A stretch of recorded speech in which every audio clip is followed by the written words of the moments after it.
కార్మిక రంగ సమస్యల పరిష్కారం కోసం పనిచేస్తున్నటువంటి వాళ్ళం.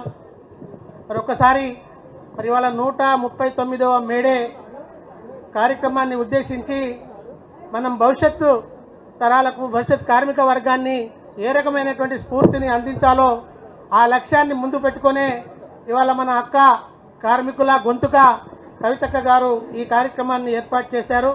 మరి వాస్తవంగా 149 సంవత్సరాల క్రితం ఎటువంటి కార్మికులు ఉండేవాళ్ళు, ఎటువంటి హక్కులు ఉండేవి, ఏ రకమైనటువంటి ఇబ్బందులు ఉన్నాయో ఒక్కసారి మనం అందరం కూడా నెమరు వేసుకోవాలి. బహుశా మీ అందరికీ ఐడియా ఉంటుంది. 149 సంవత్సరాల క్రితం మనకు సుమారు 18 గంటల పనిదినాలుండే. ఇవాళ మనం 8 గంటల పనిదినంతో మళ్ళీ 12 గంటలకు పోతున్నాం. నేను రెండోసారి ఆ విషయం చెప్తా. ఆనాటి పరిస్థితులు ఏమిటంటే, ఒక తండ్రి తన ఇంటికాడ నుంచి ఏదైనా ఫ్యాక్టరీకి పనికి వెళ్తే ఉదయం 6 గంటల కల్లా ఆయన ఫ్యాక్టరీలో పనికి వెళ్ళవలసినటువంటి పరిస్థితి. తిరిగి రాత్రి 11-12 గంటల మధ్య ఇంటికి వచ్చేటువంటి పరిస్థితి. అంటే తండ్రికి పుట్టిన బిడ్డవాడు ఒకరోజు రాత్రి 12 గంటల సమయంలో మేలుకొచ్చి వచ్చిన తండ్రికి తల్లి అన్నం పెట్టి తింటుంటే ఆ బిడ్డ అడుగుతాడంట, అమ్మా ఈయన ఎవరు, ఇక్కడ మన ఇంటికి ఎందుకు వచ్చాడు, ఇప్పుడు ఎందుకు భోజనం పెడుతున్నావు అని ఎదిగిన బిడ్డ అడిగాడంట.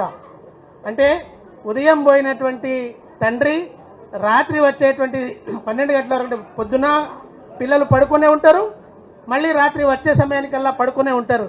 అంటే తండ్రి కూడా ఎవరో గుర్తించలేనటువంటి దౌర్భాగ్య పరిస్థితులవి. అంతటి భయంకరమైనటువంటి ఆ రోజుల్లో ప్రపంచవ్యాప్తంగా అనేక పోరాటాలు వదిలినప్పటికీ 1886లో ఇప్పుడున్నటువంటి అమెరికాలోని చికాగో మహానగరంలో యావత్ కార్మిక వర్గమంతా సమైక్యమై పోరాటాలు చేసి 8 గంటల పని దినం కావాలని పోరాటాలు చేశారు. ఆనాడున్న పాలకులు దయచేసి లెఫ్ట్ సైడ్ ఉన్న వాళ్ళందరూ కూడా ఎదురుగా వెళ్ళి కూర్చోవాలి. మున్సిపల్ కార్మికులకు మధ్యాహ్నం 12 గంటల డ్యూటీలు ఉంటాయి కాబట్టి వాళ్ళు హాజరుకి వెళ్తారు. లెఫ్ట్ సైడ్ నిలబడ్డటువంటి కార్మిక సోదరులందరూ నిలబడకుండా ఎదురుగా వచ్చేటువంటి ఉన్నటువంటి చైర్లలో వాళ్ళు కూర్చోవలసిందిగా అందరికీ విజ్ఞప్తి చేస్తున్నాను. అలా బయట ఉన్న వాళ్ళు నిలబడకుండా అందరు చైర్లలో కూర్చోవాలి. సో ఆ రకంగా 18 గంటల పనిదినం నుంచి 8 గంటల పనిదినం కావాలని 139 సంవత్సరాల క్రితమే పోరాటం చేసి సాధించుకున్నటువంటి హక్కునే ఇవాళ మనం ప్రపంచవ్యాప్తంగా అనేక దేశాల్లో మరి మేడేను నిర్వహించుకొని కార్మికులు ఆ పోరాటాల స్ఫూర్తిని స్మరించుకుంటూ భవిష్యత్ పోరాటాలకు సిద్ధం కావాల్సినటువంటి సందర్భాన్ని మనం ఈ మేడను పురస్కరించుకుంటాం. మరి ఇవాళ పరిస్థితి ఏంటి? 139 ఏళ్ల క్రితం జరిగినటువంటి పరిణామాల నుంచి విముక్తి పొంది ప్రపంచవ్యాప్తంగా పక్కకు పెడితే భారతదేశంలో 48 చట్టాలను సాధించుకున్నాం. 8 గంటల పనిదినాన్ని సాధించుకున్నాం. పిఎఫ్, ఈఎస్ఐ, గ్రాట్యుటీ, అదే ఉండగా జాతీయ పండుగ సెలవులు, ఈ రకంగా అలాగే ఇండస్ట్రియల్ డిస్ప్యూట్ యాక్ట్, రకరకాల చట్టాలు 48 చట్టాలను మనం సాధించుకుంటే ఇవాళ కేంద్రంలో అధికారంలో ఉన్నటువంటి బీజేపీ ప్రభుత్వం ఈ 48 చట్టాలను ఒక్క పెన్నుతో తుడిచి పారేసింది. 8 లేబర్ కోడ్లను తీసుకొచ్చింది. తిరిగి 12 గంటలు పనిచేసే పరిస్థితిని తీసుకొచ్చింది. కార్మికులకు సంఘాలు పెట్టే అర్హతలను తొలగించింది. అంత లోతుగా ఇప్పుడు చెప్పలేని సమయం కాదు, కానీ ఆ అర్హతలను తొలగించింది. అంటే అర్హతలంటే గతంలో కార్మికులు ఎవరైనా సంఘం పెట్టుకోవాలంటే ఏ ఇండస్ట్రీలో 7 ఉంటే సరిపోతుంది. అందులో ప్రెసిడెంట్, జనరల్ సెక్రటరీ బయట నుంచి కూడా ట్రేడ్ యూనియన్ నుంచి కూడా పెట్టొచ్చు. కానీ ఇప్పుడు ఆ లిమిట్స్ అన్నింటినీ తీసేసింది. కార్మికులే సంఘం పెట్టుకోవాలి, కార్మికులే కొట్లాడాలి. అవుతుందా? అదో ఇప్పుడే మా మున్సిపల్ కార్మికులు 12 గంటలకు హాజరు లేకపోతే మాకు ఆబ్సెంట్ పడుతుందని భయంతో వెళ్ళిపోతున్నారు. అలాగే చాలామంది మా ఆర్పి చెల్లెలు, అక్కలు, అంగన్వాడీ ఇతరాలు యూనిఫామ్ వేసుకోరండి అంటే మాకేమంటారో అని భయపడుతున్నారు. ఏమైనా మార్పు ఉందా? ఇంకా రేపటి నుంచి వచ్చే 4 కోడ్లతోని సమ్మె చేసే హక్కు కోల్పోతాం, ధర్నా చేసే హక్కుని కోల్పోతాం. ఒకవేళ చేస్తే ఆ కంపెనీకి, ఆ ఫ్యాక్టరీకి 500 మీటర్ల దూరంలో, అంటే నువ్వు సమ్మె ఎందుకు చేస్తున్నావు ఫ్యాక్టరీకి తెలియదు, ఆ ఫ్యాక్టరీలో మనకు కాదని వేరే కార్మికులను తీసుకొచ్చేటువంటి వెసులుబాట్లు, అంటే మొత్తం మీద పెట్టుబడిదారి వర్గానికి కొమ్ము కాసే విధంగా బడా బడా కంపెనీలకు దాసోమై కార్మిక వర్గం యొక్క గొత్తు కోసే విధంగా చట్టాలను మార్పు చేసి ఇవాళ బీజేపీ ప్రభుత్వం, కేంద్ర ప్రభుత్వం కార్మిక వర్గ జీవితాలతో చెలగాటమాడడానికి సిద్ధపడుతుంది. దాన్ని మనం ఐక్యంగా ఎదిరించి కొట్లాడి తిరిగి మన చట్టాలను సాధించుకోవాల్సిన అవసరం ఉందని నేను ఈ సందర్భంగా మీ అందరికీ చెప్పదలుచుకున్నా. దాంతో పాటే మరి భారతదేశంలో తరతరాలుగా విదేశీయుల పాలనలో దోపిడీతో గురైనటువంటి అనేక రంగాల కార్మికులు, అదేవిధంగా అనేకమైనటువంటి రిజర్వేషన్ పొందుతున్నటువంటి మరి వర్గాలకు చెందినటువంటి వాళ్ళు, ఎస్సీ, ఎస్టీ, బీసీ, మైనార్టీకి సంబంధించినటువంటి వాళ్ళు అనేక హక్కులను, వాళ్ళు రిజర్వేషన్ సిస్టాన్ని మనం పొందుతూ ఉన్నాం. కానీ ఇప్పుడు ప్రభుత్వ రంగ సంస్థలన్నింటినీ ప్రైవేట్ పరం చేసేశారు. ఇప్పటికే రైల్వే పోయింది, విమానయానం పోయింది, ఈవెన్ రక్షణ రంగంలో ఉన్నటువంటి ఓడిఎఫ్, బీడీఎల్, అంతకంటే పెద్ద ఇండస్ట్రీతో పాటు ఇలా మన పక్కన రాజిరెడ్డి అన్న ఉన్నాడు, సింగరేణి గురించి ఆయన చెప్తారు. అప్పుడు ఈ రకంగా ఒక పక్కన కార్మిక చట్టాలను తీసేస్తున్నారు, రెండో పక్కన రిజర్వేషన్లు తీయకుండానే ప్రైవేట్ పరం చేసి అసలు రిజర్వేషన్లే లేకుండా తుడిచి పారేస్తున్నారు. ఈ రకంగా యావత్ కార్మిక ఉద్యోగ రంగాలతో చెలగాటమాడే సిస్టమ్ వస్తున్నటువంటి ఈ బీజేపీ కేంద్ర ప్రభుత్వం మీద రానున్నటి కాలంలో యావత్ కార్మిక వర్గం అంతా కూడా తారతమ్య భేదాలు లేకుండా కలిసికట్టుగా ఐక్యంగా పోరాటం చేయవలసినటువంటి అవసరం ఉన్నది. ఆ పరిణామ క్రమంలోనే మే 20 తారీఖు నాడు దేశవ్యాప్తంగా కూడా అన్ని సెంట్రల్ ట్రేడ్ యూనియన్స్ దేశవ్యాప్త సమ్మెకు పిలిపించున్నాయి. అందులో మన బీఆర్పీ కూడా భాగస్వామ్యమై ఉంది. ఈ మే 20ని కూడా మీరందరూ పూర్తిగా పనులు బంద్ చేసి విజయవంతం చేయవలసిన బాధ్యత మనందరి మీద ఉందని నేను ఈ సందర్భంగా మీ అందరికి కూడా ప్రత్యేకంగా మరి విజ్ఞప్తి చేస్తూ, మరి ఈ కార్యక్రమాన్ని మరి ఇంత చక్కగా మనందరి కోసం చేస్తూ, ఇంకో మాట కూడా ఇవాళ ఈ సీడీని ఆవిష్కరించడంతో పాటు ఈ మేడే స్ఫూర్తిని మనకు అందించడంతో పాటు మనందరితో కలిసి భోజనం చేయడానికి కవితమ్మ గారు సిద్ధంగా ఉన్నారు. ఈ కార్యక్రమాన్ని పూర్తిగా మీరు విజయవంతం చేయాలని కోరుతూ, మరి ఈ మేడేని ఉద్దేశించి ఒక్క నిమిషం పాటు మాట్లాడాలి. ముగ్గురు నలుగురు నాయకులు ఉన్నారు, వాళ్ళు ఒక్కొక్క నిమిషం మాట్లాడవలసిందిగా కోరుతూ, ముందుగా మన ఆటో యూనియన్ రాష్ట్ర అధ్యక్షుడు, అదేవిధంగా మన బీఆర్టీ రాష్ట్ర ప్రధాన కార్యదర్శి మారయ్య గారిని మాట్లాడవలసిందిగా కోరుతూ ఉన్నారు.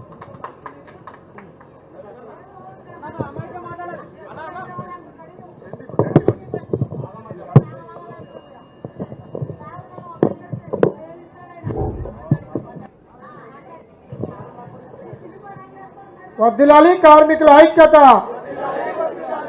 వర్ధిల్లాలి కవితక్క గారి నాయకత్వం. ఎక్కువ మాట్లాడే సమయం లేదు కాబట్టి ఒకటే నిమిషంలో మాట్లాడలేకు. అక్కడ 2 నిమిషాలు వచ్చిన కాదు గడపడే చెప్తున్నా. ఈ మేడే సందర్భాన్ని పురస్కరించుకొని చక్కటి పాట మిట్టపల్లి సురేంద్రన్న ద్వారా మన కార్మికులకు ఈరోజు అందేయడం అనేది కవితక్క కృషి చేయడం. జనరల్గా ఇప్పుడు మా నారాయణతో అన్న, ఈ పని కార్మిక సంఘాలుగా నాయకులుగా మనం చేయాల్సిన పని అక్కడనే అడ్వాన్స్గా మన కోసం రాయించి ఎంత దూరదృష్టి ఉంది అక్కకు చూడన్నాను ఇప్పుడే వేదిక మీద అనుకున్నాం. మనం చెప్పింది కానీ ఇదేం పాట నాకు తెలియలే. ఇంత చక్కటి పాట మన కార్మికుల కోసం అందించినందుకు అక్కగారికి మేడే తరఫున మన కార్మికుల పక్షాన్ని అక్కకు శుభాకాంక్షలు తెలియజేస్తూ, సురేంద్రన్నకు కూడా మాకు సంవత్సరం అని మాట ఇచ్చి మాకు ఆటో కార్మికులు అనే కాంగ్రెస్ ప్రభుత్వం వచ్చి నుండి చాలామంది చనిపోతున్నాం, మంచి పాట రాసిస్తాను అని చెప్పినాం. నీ పాట నేను మస్తు పబ్లిసిటీ చేసిన, మాకు పాట రాసేయలే, లక్షల మంది గుండెలో పెట్టుకొని చూసుకుంటాం ఆటో కార్మికులుగా. ఈ వేదిక ద్వారా ఎక్కడో చెప్తున్నా మాకు రాసేయాలి. అదేవిధంగా కాంగ్రెస్ ప్రభుత్వం పాత రోజులను గుర్తు చేస్తుంది. మనం పెట్టుకునే సభలు కానీ సమావేశాలు కానీ అడ్డుకోనికి అనేక ప్రయత్నాలు చేస్తుంది. కానీ కార్మిక వర్గానికి బీఆర్ఎస్ పార్టీ అన్నా, భారత రాష్ట్ర ట్రేడ్ యూనియన్ అన్నా, కేసీఆర్ గారు అన్నా, కవితక్క అన్నా అపారమైన ప్రేమ, అపారమైన నమ్మకం ఏదైనా మనతోనే అయితే అని ఇలా కార్మికులు సంపూర్ణంగా నమ్ముతున్నారు. మొన్న చలో వరంగల్ సభ అయితే లక్షల మంది ఎక్కడికక్కడ కేసీఆర్ గారు సారు మాట వినాలని చెప్పి ఎట్లా తెచ్చిర్రో, ఈ రోజు మేడే సందర్భంగా కవితక్క గారు మరి ఇంట్లో మనతో కార్యక్రమాన్ని నిర్వహించుకోవాలి, ఈ మేడే సందర్భంగా కార్మికుల మధ్యలో జరుపుకోవాలని చెప్పి అక్క ఏదైతే మాకు చెప్పిందో మేము చెప్పిన వెంటనే ఇలా పాప మున్సిపల్ కార్మికులు ఇలా మా ఏకసభ నాయకత్వంలో వాళ్ళు పొద్దున లేచి వాళ్ళ విధి అంతా కంప్లీట్ చేసుకుని వాళ్ళ సార్ వచ్చి అడ్డుపడుతుంది, మీరు ఆడిపోతున్నారని. నేను పోయి కోపం చేసి మేము ఏదేమైనా అక్కడ కలిసి వస్తామని ఇలా అందరూ వచ్చి ఈ సభకు అటెండ్ అయిపోయారు. మరి ఈ సమావేశానికి మరి ఆటో కార్మికులు, హమాలి కార్మికులు, మున్సిపల్ కార్మికులు, ఆశా కార్మికులు, మా స్కూల్ వ్యాన్ ఎంప్లాయీస్, మా ఢిల్లీ పబ్లిక్ స్కూల్ వాళ్ళు, అన్ని రంగాలు పెయింటర్స్, మీ అందరికీ సింగరేణి కార్మికులు వచ్చారు. వచ్చినటువంటి అందరికీ మన పేరున మనస్ఫూర్తిగా మరోసారి మరి కార్మిక దినోత్సవం సందర్భంగా మీ అందరికీ శుభాకాంక్షలు తెలియజేస్తూ నేను సెలవు తీసుకుంటున్న టైం లేదు, ఇంకా కార్యక్రమాలు ఉన్నాయి కనుక. జై తెలంగాణ, కార్మికుల ఐక్యత, కవితక్క గారి నాయకత్వం. కవితక్క ఎప్పుడు కార్మికుల మనిషి, కార్మికుల పక్షపాతి, మనల్ని ఎప్పటి ప్రేమిస్తారు కనుక మా సపోర్ట్ ఎప్పుడు అక్కకు ఉంటుంది, అక్క సపోర్ట్ మాకు ఉండాలని మరోసారి సెలవు తీసుకుంటున్నాం. గారికి ధన్యవాదాలు. ఇప్పుడు మన బీఆర్టీయూ మాజీ ప్రధాన కార్యదర్శి, అదేవిధంగా మినిమం వేజెస్ బోర్డు మాజీ చైర్మన్ నారాయణ గారిని ఒక నిమిషం మాట్లాడాల్సిందే కోరుతాను.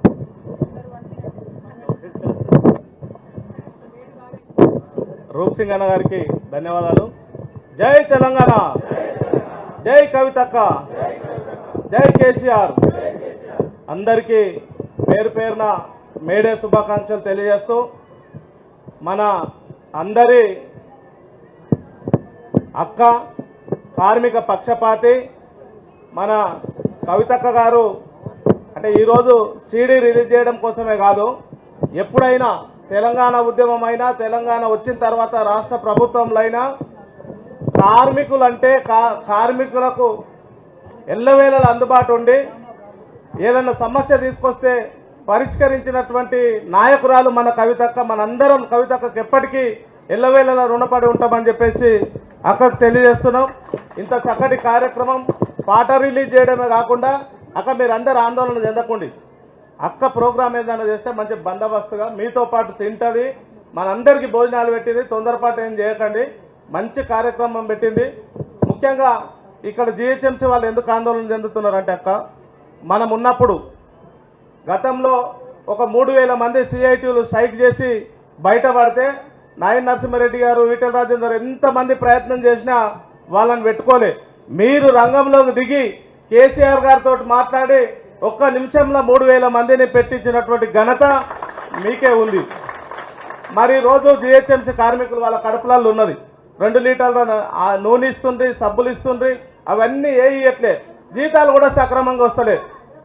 జిహెచ్ఎంసీ కార్మికులే కాదు, ఇక్కడ ఉన్న ఆశా వాళ్ళకి ఇంత అన్నం పెడుతున్నారంటే 10,000 జీతం వస్తుందంటే ఆ పుణ్యము, ఆ ఘనత కవితక్కదని చెప్పేసి గర్వంగా నేను చెప్పదలుచుకున్నాం. ఎందుకనంటే రూప్ సింగ్ అన్న మేమంతా తెల్లందాకా రాత్రిపూట లిస్టు రాసి కవితక్క ఆదేశం మేరకు అందరినీ ఒక 600-700 మందిని ప్రగతి భవన్ తీసుకెళ్తే మంచి భోజనం పెట్టి మాకు 3,000-2,000 ఫిక్స్డ్ చేస్తారని చెప్పేసి మీరు అనుకున్నారు. ఒక్కటేసారి 6,000 జీతం మొట్టమొదట పెంచిపించింది కవితక్క. తర్వాత మళ్ళీ 2 సార్లు ఈరోజు 10,000 వరకు వచ్చిండ్రు. ఆ జీతం కరెక్ట్గా రావట్లే, ఇష్టం వచ్చినట్టుగా ఉంది. ఫిక్స్డ్ వేతనం ఇస్తామని చెప్పేసి రకరకాల హామీలతోటి అధికారంలోకి వచ్చిన రేవంత్ రెడ్డి మనల్ని అందరినీ రోడ్డు మీద వేసి, మన బతుకులు రోడ్డు మీద వేసినటువంటి పరిస్థితి ఉంది. అన్ని రకాల వాళ్ళు ఇక్కడ మన భవన నిర్మాణ కార్మికులు చాలా మంది వచ్చారు. భవన నిర్మాణ కార్మికులకు 8 సంవత్సరాల క్రితమే 2 లక్షలు ఉన్న ఇన్సూరెన్స్ను మన కేసీఆర్ గారు మీ యొక్క చొరవ వలన 6 లక్షలు చేసిండు. కేసీఆర్ గారు 8 ఏళ్ల క్రితం 6 లక్షలు చేస్తే ఈ రోజు ముఖ్యమంత్రి 6 లక్షలను 5 లక్షలు చేయడానికి ప్రయత్నం చేస్తున్నాడు. 10 లక్షలు చేయాలి కదా. కాబట్టి ఈ రకంగా అన్ని రకాల వాళ్ళు ఘోరంగా విఫలం చెందుతున్నటువంటి పరిస్థితి ఉంది. ఇక్కడ మా వాటర్ వర్క్స్ వాళ్ళు క్యాపులు పెట్టుకున్నారు అక్క, యూనిఫామ్లో వచ్చిన వాళ్ళు వాటర్ వర్క్స్కి సంబంధించినటువంటి వాళ్ళు కూడా జిహెచ్ఎంసీ వాళ్ళలాగానే సివరేజ్ వర్క్ చేస్తారు, నీళ్లు ఇప్పుతారు. వాళ్ళకు కూడా ఘోరమైనటువంటి ఒక జీవో లేవని ఉంటే మీ చొరవ వలన వాళ్లకు ఆ జీవో, ఇండస్ట్రీలో ఉన్న జీవో తీసేసి గవర్నమెంట్లో ఉండేటటువంటి జీవో 60 ఇవ్వడం వలన అందరికీ 4,000 జీతాలు పెరిగింది. మరి ఇంకా కొన్ని వాళ్ళ సమస్యలు ఉన్నాయి. మీ నాయకత్వంలోనే, మీ ఆశీర్వాదంతోనే తప్పకుండా పరిష్కారం అవుతాయని చెప్పేసి అందరం నమ్ముతున్నాం. తప్పకుండా ఈ రకంగా మినీ అంగన్వాడీకి సంబంధించినటువంటి అక్కడ వరలక్ష్మి ఉంది. కొన్ని ఏ దేశంలో, ఏ రాష్ట్రంలో కూడా మినీ అంగన్వాడీలు, మెయిన్ అంగన్వాడీలు కాలే. అది మీరు అసెంబ్లీలో ఫైట్ చేసిండ్రు, కేసీఆర్ గారితో మాట్లాడిండ్రు, మినీ అంగన్వాడీలను మెయిన్ అంగన్వాడీలు అయ్యిందంటే ఆ పుణ్యము, ఆ ఘనత కవితక్కకి దక్కుతుందని చెప్పేసి సందర్భంగా నేను గుర్తు చేస్తున్నా. సింగరేణిలో లాభాల్లో వాటా కానీ బోనస్ కానీ అన్ని రకాల ఆర్టీసీలో కానీ కార్మిక వర్గం అంటే కవితక్క అంటే కార్మిక వర్గం అని చెప్పేసి మనం బిరుదు వేసుకోం. కార్మిక పక్షపాతి కవితక్క. కేసీఆర్ గారి కూతురుగా కేసీఆర్ గారు ఏ విధంగా అయితే కార్మిక పక్షపాతో కవితక్క కూడా తప్పకుండా కార్మిక పక్షపాతి అని చెప్పేసి స్వయాన 15 సంవత్సరాల నుంచి దగ్గరుండి చూస్తున్న వ్యక్తులుగా మేము చెప్పక తప్పదు. కాబట్టి రాష్ట్రంలో ఉన్న కార్మిక వర్గం సంఘటిత అసంఘటిత ఆటో కార్ నుంచి మొదలుపెట్టి సింగరేణి వరకు ప్రభుత్వ తర్వాత కేంద్ర ప్రభుత్వ డిఫెన్స్ లో పనిచేసే అన్ని రకాల కార్మికులందరం కవితక్క గారి డైరెక్షన్ లో రేపు బీజేపీ తీసుకొస్తున్నటువంటి 4 కోట్లకు వ్యతిరేకంగా కానీ ఈ రాష్ట్రంలో ఉన్నటువంటి ముఖ్యమంత్రి రేవంత్ రెడ్డి తీసుకొస్తున్నటువంటి కార్మిక వ్యతిరేక విధానాలకు కానీ మనం కవితక్క గారి నాయకత్వంలో ఫైట్ చేయాల్సినటువంటి బాధ్యత మన మీద ఉన్నది. తప్పకుండా ఆ రకమైనటువంటి పద్ధతుల్లో అక్క డైరెక్షన్లో ఇంకొక ముఖ్యమైన విషయం అక్క, ఇప్పటి వరకు దేశ చరిత్రలో కార్మిక శాఖకు మంత్రి డైరెక్ట్గా ఉంటారు. ఎందుకంటే మన దగ్గర 1,20,00,000 మంది కార్మికులు మంత్రికి యాక్సెస్లో ఉంటారు. రోజువారీ సమస్యలు వస్తుంటాయి, ఫ్యాక్టరీస్లలో తీసేస్తుంటారు. కానీ మన రాష్ట్రంలో మాత్రమే ఒక మూర్ఖమైనటువంటి ముఖ్యమంత్రి ఆ శాఖను సంకలో పెట్టుకొని ఉన్నాడు. ఏ రాష్ట్రంలో కూడా కార్మిక శాఖను ముఖ్యమంత్రి దగ్గర పెట్టుకోలే. ఇక్కడున్న రేవంత్ రెడ్డి మాత్రమే పెట్టుకున్నాడు. మీరు గలం విప్పవలసినటువంటి అవసరం ఉందక్క.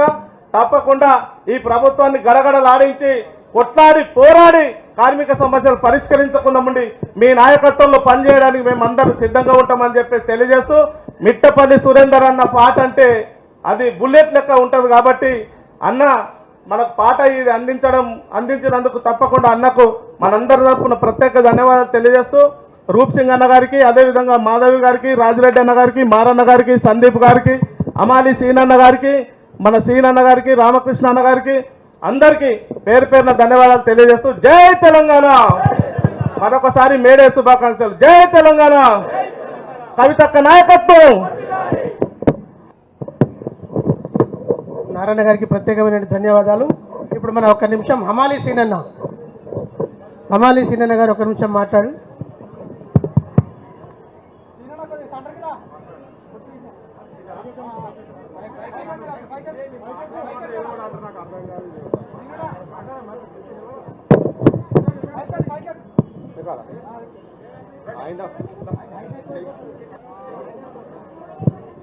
జై తెలంగాణ, జై తెలంగాణ. May Day May Day May Day. కార్మికుల ఐక్యత, కార్మికుల ఐక్యత, కార్మికుల ఐక్యత. ఈరోజు మేడే సందర్భంగా కార్మికులందరినీ, అన్ని వర్గాల కార్మికుల్ని ఒకచోట చేర్చి మన యొక్క బాధని సంతోషాన్ని తన బాధగా సంతోషంగా మలుచుకుంటూ మనందరికీ స్ఫూర్తినిచ్చి ధైర్యాన్ని ఇచ్చే కార్యక్రమాన్ని తీసుకున్న మన పెద్దలు శ్రీమతి కల్వకుంట్ల కవితక్క గారికి, ఈ యొక్క కార్యక్రమాన్ని ఆర్గనైజ్ చేసినటువంటి రూప్ సింగ్ అన్న గారికి, దీనికి ముఖ్య అతిథిగా విచ్చేసినటువంటి వివిధ రంగాల అధ్యక్ష కార్యదర్శులకు అందరికీ కూడా పేరు పేరున మేడే శుభాకాంక్షలు తెలియజేస్తా ఉన్నా. నాకు అక్కగారు ఈరోజు నాకు ఒక ధైర్యమో, నేను కాకి డ్రైస్ చేసుకుంటే మంచి మాట్లాడినా మంచిగానే ఉంటాయి, చెడు మాట్లాడినా మంచిగానే తీసుకుంటాను ఉద్దేశమే నేను తీసుకుంటా. ఎందుకంటే మేము గోదలం, కష్టం చేసే వర్కర్లం, కష్టం చేసే కార్మికులం. మమ్మల్ని ఏదైనా తప్పు మాట్లాడితే కూడా మన్నించాలి, దాన్ని మంచిగానే అర్థం చేసుకొని మేలే చేయాలి తప్ప కీడు చేయొద్దు.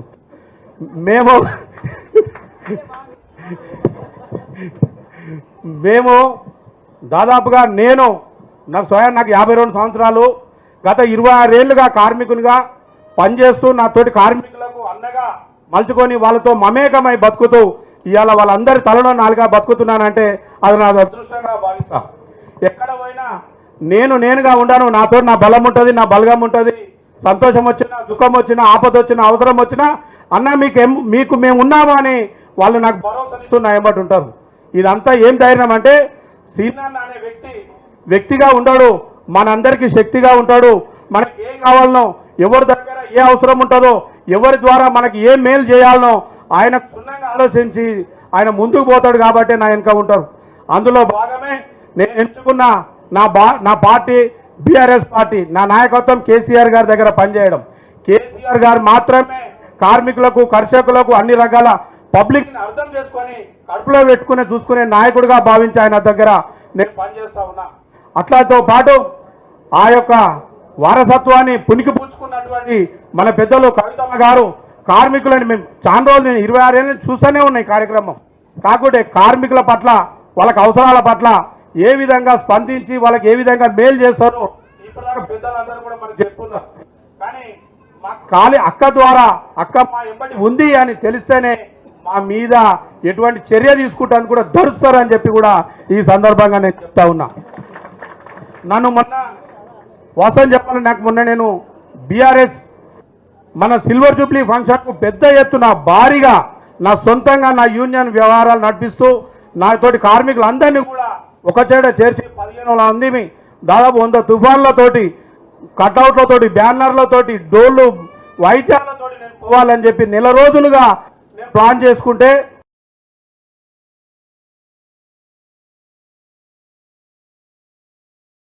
కార్మికులు అనుకున్నా నేను నీ వంతుగా నీ మాటగా అందుకని యావత్ సివిల్ సప్లై మొత్తమే బంద్ చేసుకుని మీటింగ్ కు సమాయత్తం అవుతున్నారని మెసేజ్ తెలుసుకున్న సివిల్ సప్లై కార్పొరేషన్ కమిషనర్ గారు స్పందించి శుక్రవారం నాడు నాకు సర్కులర్ ఇష్యూ చేసి ఏ ఒక్క సివిల్ సప్లై అమాలి కార్మికుడు కూడా ఎమ్మెల్యేస్ పాయింట్ గేట్ దాటోతూ వాళ్ళ గేట్ల నుండి ఫోటోలు తీసి నాకు వాట్సాప్ లో పెట్టాలి, వాళ్ళందరూ మన అదుపులో ఉండే 5 గంటలకు వాళ్ళని రిలీజ్ చేయాలని చెప్పి అన్నాడు.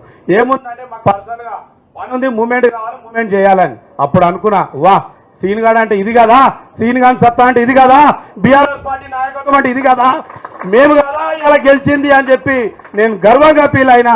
వాళ్ళు ఆపినందుకు ధన్యవాదాలు. ఇట్లా ఇంకా చేస్తూనే ఉంటాం, ఆగే ప్రసక్తే లేదు. మీరు మమ్మల్ని ఏమీ చేయలేరు.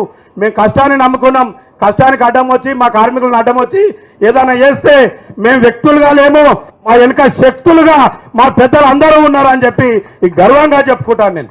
ఎందుకంటే మాకు అన్యాయం జరిగిందంటే ఒక సీన్ గానికి అన్యాయం కాదు, ఒక అమలోనికి అన్యాయం కాదు, యావత్ తెలంగాణలో ఉన్న కార్మికులు అన్యాయంగా భావించే నాయకత్వం మా ఎంబడి మమ్మల్ని నడిపిస్తూ ఉన్నారు. వాళ్ళని తట్టుకొని మా మీదికి రాగలుగుతారా, వస్తే మీరు తట్టుకోగలుగుతారా? ఖబర్దార్ బిడ్డ, కార్మిక లోకానికి అడ్డంగా ఎవరైనా వస్తే మాత్రం ఊకునేది లేదు, సహించేది లేదు.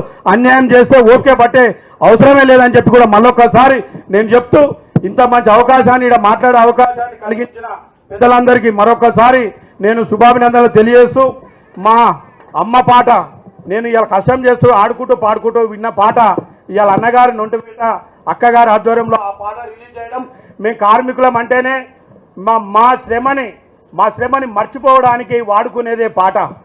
ఆ పాటని పెట్టుకొని సంచులు మోస్తూ మాకు యాసకు వచ్చి బాధపడుతున్నప్పుడు అన్నగారు పాటలు పెట్టుకుంటాం, ఫోన్లల్లా డెక్కులల్లో పెట్టుకొని ఆ కష్టాన్ని మర్చిపోతూ ఆ పాట రూపంలో పనిచేస్తూ ముందుకెళ్ళి మేము బతుకుతూ ఉంటాం.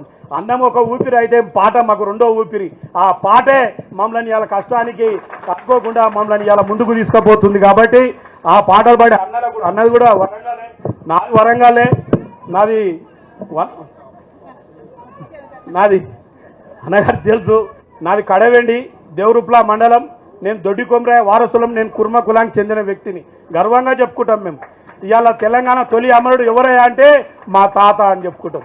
కానీ అది చెప్పుకోలేని పరిస్థితి. ఇప్పుడిప్పుడే మమ్మల్ని గుర్తించి కుర్మ కమ్యూనిటీని గుర్తించి అందులో ఉన్న నాయకత్వాన్ని గుర్తించి మాకు ఉన్నతంగా ముందుకు తీసుకున్న పార్టీ. కాబట్టి మేము ఎంతో కృతజ్ఞతగా ఆ పార్టీకి అక్కగారికి పనిచేస్తూ అక్క ఆధ్వర్యంలో మేము ఉంటామని చెప్పి మనస్ఫూర్తిగా తెలియజేసి అవకాశం ఇచ్చాను. ధన్యవాదాలు. Thank you. అమ్మాలి సీనన్న గారికి ప్రత్యేకమైనటువంటి ధన్యవాదాలు. మరి మిగతా వక్తలు ఒకటే నిమిషం మాట్లాడాలి, సమయం తక్కువ ఉంది. జస్ట్ శుభాకాంక్షలు చెప్పండి. ఇప్పుడు మన మినీ అంగన్వాడీ వరలక్ష్మి యొక్క 1 నిమిషం మాట్లాడు.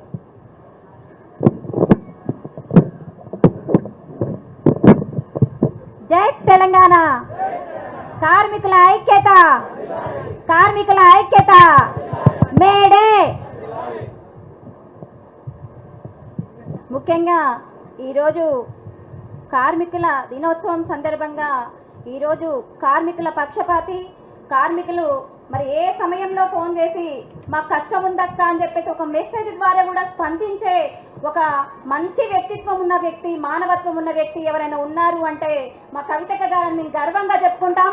ఈ రోజు కవితక్క గారు ఈ రోజు ఎంతో మంది కార్మికులని ఐక్యం చేసి ఈ రోజు కార్మికుల పక్షపాతిగా మరి ఈ రోజు ప్రతి ఒక్కరి కార్మికులకు ఈ రోజు న్యాయం చేసింది. మరి ఈ రోజు ఇక్కడ ఉన్నటువంటి కార్మికులందరినీ కూడా ఈ రోజు ఇక్కడ ఒక దగ్గరికి చేర్చి కార్మికుల సమస్యల మీద ఈ రోజు ఒక పాట రూపంలో కూడా వినిపించే ప్రయత్నం కూడా చేసినందుకు అక్కగారికి హృదయపూర్వక ధన్యవాదాలు తెలియజేస్తా ఉన్నాం. అదేవిధంగా ఇక్కడ ఉన్నటువంటి వేదికను అలంకరించిన పెద్దలందరికీ కూడా మరియు కార్మిక సోదర సోదరీమణులందరికీ కూడా మరి హృదయపూర్వక ధన్యవాదాలు మరి తెలియజేస్తూ పండుగ కూడా కార్మిక దినోత్సవ శుభాకాంక్షలు తెలియజేస్తా ఉన్నాను. ఎందుకంటే సమయం చాలా తక్కువగా ఉందని చెప్తా ఉన్నారు కాబట్టి నాకు చాలా విషయాలు మాట్లాడాలని ఉంది, కానీ కొంచెం సమయం మాత్రం తీసుకుంటామన్నా. ఎందుకంటే మినీ అంగన్వాడీ అంటే ఎవరికి తెలియని మరి ఎవరికి తెలియదు. అంగన్వాడీ అంటే తెలుసు, కానీ మినీ అంగన్వాడీ ఏంటి, మినీ అంగన్వాడీ రాష్ట్ర అధ్యక్షురాలు ఏంటి అని చెప్పేసి తెలియని వాళ్ళు చాలా మంది ఉన్నారు. కానీ మినీ అంగన్వాడీ అనేది ఒక హెల్పర్గా అంటే ఒక ఆయా సహాయం లేకుండా ఒక అంగన్వాడీ కేంద్రంలో అంగన్వాడీ టీచరు హెల్పరు ఇద్దరు చేసే పనులు మరి మినీ అంగన్వాడీ కేంద్రాల్లో ఒక్కరు మాత్రమే చేస్తారు. మరి అంగన్వాడీ కేంద్రాలకు మినీ కేంద్రాలకు వ్యత్యాసాలు ఏమీ ఉండవు, ఒకే విధంగా పనిచేయాలి. సమయపాలన 9 నుంచి 4 గంటల వరకు. కానీ ఎన్నో కష్టాలు ఎదుర్కొంటూ మరి పనిచేస్తున్నటువంటి మినీ అంగన్వాడీలు ఇచ్చేటటువంటి వేతనము కేవలము ఒక అంగన్వాడీ ఆయాకి ఇచ్చేటటువంటి వేతనంతో వెట్టి చాకరీ చేయించుకున్నారు గతంలో. కానీ మా సమస్యలను మరి ప్రభుత్వాల దృష్టిలో పెట్టాలి, మా సమస్యలు పరిష్కరించాలని చెప్పేసి ఎన్నో సందర్భాల్లో మేము గల్లం తిప్పే ప్రయత్నం చేసినాం. కానీ గలాన్ని నొక్కేసే ప్రయత్నం చేసారు గతంలో. కానీ గత 10 సంవత్సరాల క్రితం మేము యూనియన్ ఏర్పాటు చేసుకొని 12 సంవత్సరాలు అవుతా ఉంది.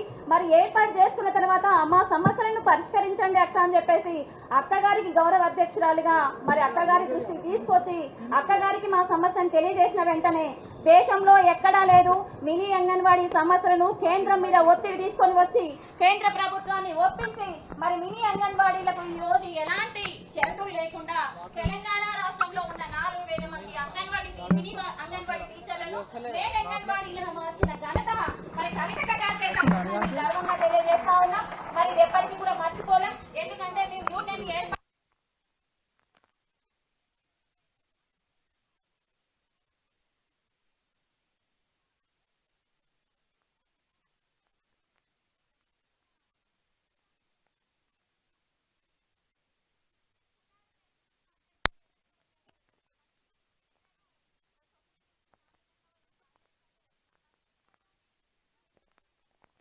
మేస్త్రికి ఎక్కువ అమౌంట్ ఇస్తారు, కానీ ఇటుకలు మోసే వ్యక్తికి తక్కువ మొత్తంలోనే ఇస్తారు.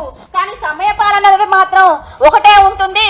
మరి అలాంటప్పుడు మీరు కూడా మీరు యూనియన్ పెట్టుకొని చాలా వరకు వేస్ట్, మీరు యూనియన్ తీసేసుకోండి అని చెప్పిన సందర్భంలో ఒక్కొక్క చెల్లి మా యూనియన్ లో ఏడ్చుకుంటూ వెళ్ళిన సందర్భం. ఎందుకంటే అలాంటి నాయకులు కూడా ఉన్నారు, ఈ రోజు గుర్తు చేసుకోవాల్సిన అవసరం ఉంది. అంటే ఆ రోజు నేను ఒక్క అడుగు వెనక్కేసి ఉంటే ఈ రోజు మేమెక్కడో అనగదొక్కబడతా ఉంటుంది. కానీ అక్కగారికి దృష్టి తీసుకొచ్చి మాకు న్యాయం చేస్తారని అక్కగారు మరి ఇచ్చిన మాట మీద మాకు నమ్మకంతో మీ యూనియన్ రన్ చేసుకోవడం జరిగింది. అదే ఆ రోజు వెనక్కి వెళ్ళి ఉంటే ఆ యూనియన్ లీడర్ చెప్పిన మాట నమ్మి ఉంటే మేము ఎక్కడో అణచివేతకు గురై ఒక హెల్పర్ లాగానే 2 పనులు చేసుకుంటూ మా సమస్యలను వినండి అని చెప్పే స్థాయిలోనే ఉంటుంది.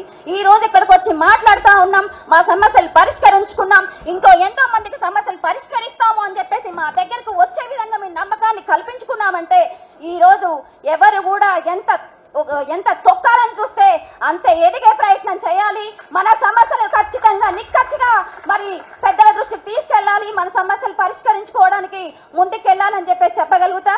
సరే, చాలా వరకు కూడా అన్నవాళ్ళు పోస్ట్ చేస్తున్నారు, నాకు కొన్ని చాలా ఇంపార్టెంట్ విషయాలు చెప్పాలనుకొని వచ్చినా కానీ సమయాన్ని చాలా తక్కువ ఇస్తా ఉన్నారు. కానీ ఒకటే మాటగా చివరిగా చెప్పదలుచుకున్నా, ఈ రోజు మినీ అంగన్వాడీ కాదు ఎంతో మంది కార్మికులను గుర్తించిన మరి నాయకులు మరి తెలంగాణ రాష్ట్ర మరి తెలంగాణ రాష్ట్రాన్ని తెచ్చిపెట్టిన నాయకులు ఉద్యమ నాయకులు కేసీఆర్ బాబు గారు, అదేవిధంగా కవితక్క గారికి ఖచ్చితంగా మాకు న్యాయం చేయడంతో పాటు ఎంతో మంది కార్మికులకు కూడా న్యాయం చేశారని మేము పూర్తిగా నమ్ముతూ మేము ఎన్నటి ప్రతి అడుగులో అడుగు అయి మేము ముందుంటామని చెప్పేసి మేము తెలియజేస్తూ జై తెలంగాణ.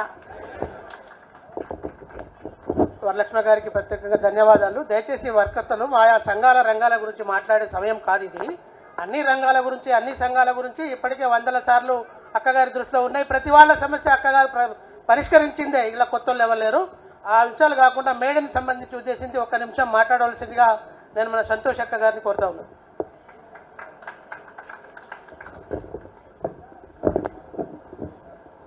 మేడే సందర్భంగా కార్మికులందరము ఒక సమావేశం ఏర్పాటు చేసుకొని ముఖ్య అతిథులుగా మనం పిలవాలి. కానీ అక్కగారే మనందరి తరఫున ఒక సమావేశం ఏర్పాటు చేసి మనందరినీ ఒక్క దగ్గరికి చేకూర్చి ఇంత మంచి కార్యక్రమానికి మనందరినీ అతిథులుగా చేసి ఇంత మంచి సమావేశం ఏర్పాటు చేసిన మన జాగృతి అధ్యక్షురాలు, అలాగే నిజామాబాద్ ఎమ్మెల్సీ మన కల్వకుంట్ల కవితక్క గారికి, అలాగే రూప్ సింగ్ అన్న గారికి, మారన్న గారికి, నారాయణన్న గారికి, మాధవి గారికి, వరలక్ష్మి గారికి, వివిధ రంగాల అధ్యక్ష ప్రధాన కార్యదర్శులకి, అలాగే వేదిక మీదున్న పెద్దలకు, వేదిక ముందున్న అక్క చెల్లెళ్లకు, అన్న తమ్ముళ్ళందరికీ నా హృదయపూర్వక నమస్కారాలు. మేము ఆశా వర్కర్ల గురించి చెప్పాలంటే చాలా ఉంది. ఏ రంగానికి ఏం చేశారో, ఎంతవరకు చేశారో అన్నది ప్రతి ఒక్కరికి తెలుసు. సమయం చాలా తక్కువ ఉందన్నారు కాబట్టి అన్నవాళ్ళు నేను ఒకే ఒక్క మాటలో చెప్తాను. మా ఆశా వ్యవస్థ స్టార్ట్ అయ్యి 20 సంవత్సరాలు అవుతుంది. 20 సంవత్సరాలుగా ఇప్పుడు ఏ ప్రభుత్వం అయితే ఉందో అదే